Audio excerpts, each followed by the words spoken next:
Bonjour à toutes et à tous et bienvenue dans Le Détail qui tue, le podcast original qui vous raconte autrement les faits divers que vous avez entendus des centaines de fois. La petite histoire dans la grande, le faux pas d'un tueur en série ou encore le dernier mot d'un condamné à mort, bref, le détail qui tue.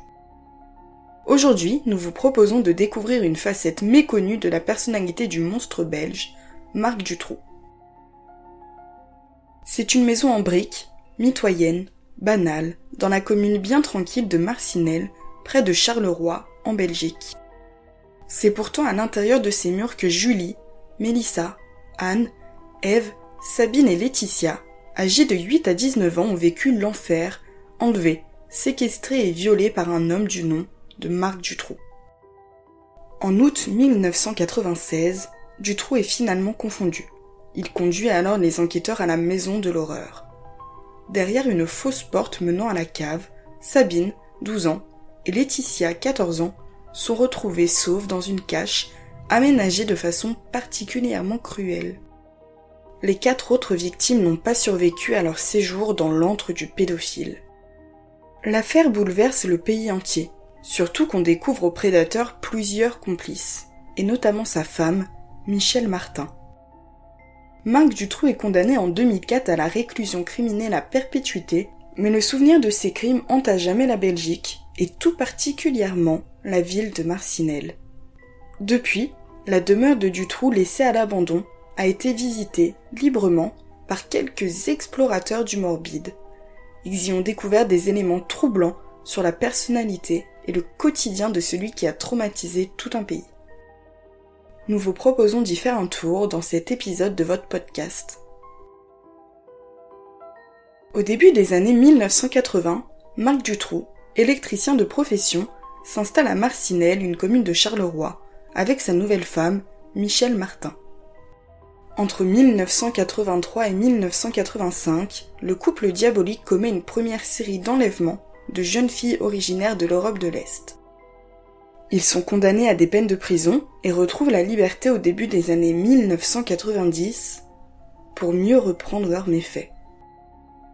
Le 13 août 1996, Dutroux, âgé de 39 ans, est arrêté avec sa femme et 2 complices dans ce qui va rapidement devenir la colossale affaire Dutroux. Le même jour, l'homme conduit les enquêteurs chez lui, à Marcinelle, pour leur livrer, selon ses mots, 2 fillettes.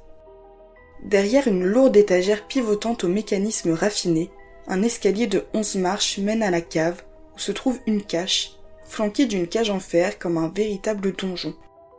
Le confort y est sommaire, l'humidité prégnante, la lumière inexistante. Sabine, 12 ans, et Laetitia, 14 ans, 2 fillettes disparues depuis plusieurs semaines dans la région, sont prostrées à l'intérieur. Elles ont été séquestrées et violées par leur bourreau des jours durant. Dutroux mène ensuite les enquêteurs vers d'autres découvertes sordides.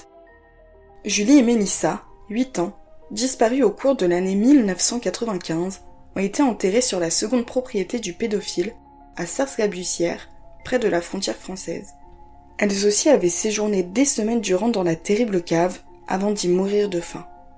Dutroux était alors parti effectuer un bref séjour en prison pour une affaire de vol, et avait sommé sa femme, Michèle Martin, de s'occuper d'elle.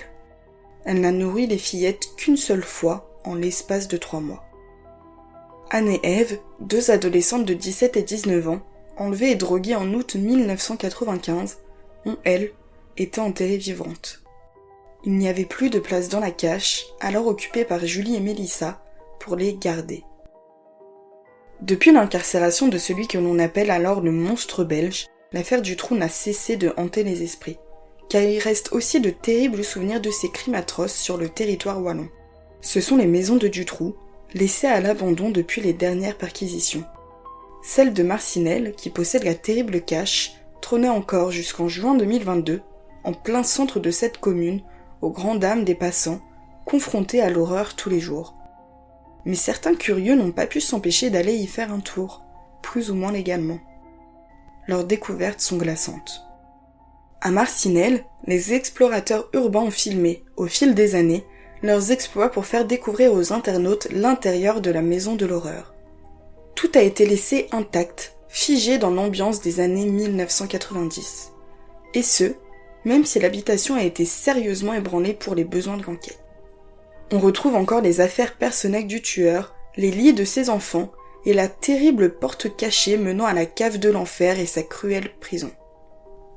À Sars-la-Bussière, dans l'autre demeure de Marc Dutroux à quelques kilomètres de là, où les corps de Julie et Mélissa ont été enterrés, un aventurier du glauque a décrit une ambiance anormalement chaleureuse. Sur place, de nombreux jouets jonchent le sol. Marc Dutroux avait 5 enfants. Et dans le salon, les disques qu'écoutait le pédophile sont encore présents. Une discographie assez étonnante, note l'explorateur. Marc Dutroux aurait en effet possédé de nombreux CD du chanteur français Johnny Hallyday, ainsi que quelques disques du groupe Village People, un répertoire musical à des lieux de l'horreur de ses crimes. Mais pour éviter que la demeure du criminel ne soit encore l'objet de curiosités morbides, la ville de Marcinelle a décidé, il y a quelques années, de la détruire. Mardi 7 juin 2022, des ouvriers ont entamé la démolition de l'édifice en briques. La municipalité veut créer, à son emplacement, un mémorial pour les jeunes victimes de Marc Dutroux et de ses complices. La cave, quant à elle, sera préservée, mais recouverte d'une dalle en béton. À Sars-la-Bussière, où se trouve la seconde propriété du criminel, un projet similaire a longtemps été évoqué.